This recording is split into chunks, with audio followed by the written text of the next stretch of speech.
আপসীন দেশনেত্রী বেগম খালেদা জিয়ার রোগ মুক্তি কামনায় কেন্দ্রীয় কর্মসূচির অংশ হিসাবে নীলফামারী জেলা ছাত্রদল কর্তৃক আয়োজিত আজকের এই দোয়া মাহফিল অনুষ্ঠানের উপস্থিত সকলকে বাংলাদেশ জাতীয়তাবাদী ছাত্রদল নীলফামারী জেলা শাখার পক্ষ থেকে শুভেচ্ছা জানাচ্ছি।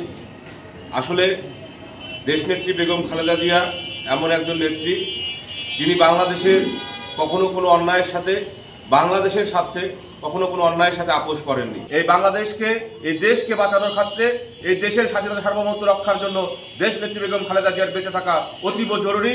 সেই জন্য সারা বাংলাদেশের মানুষ দেশনেত্রী বেগম খালেদা জিয়ার জন্য তার দিকে তাকিয়ে রয়েছে, সবাই দোয়া করছে যাতে দেশনেত্রী বেগম খালেদা জিয়া সুস্থ হয়ে আবারও এই দেশের দায়িত্ব নিতে পারে, এই দেশের সেবা জনগণের সেবা করতে পারে।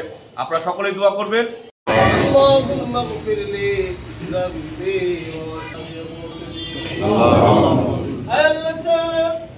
নির্বিশেষে সকলে আপনার বান্দিকে মহব্বত করে ভালোবাসা আপনি দান করে দিন।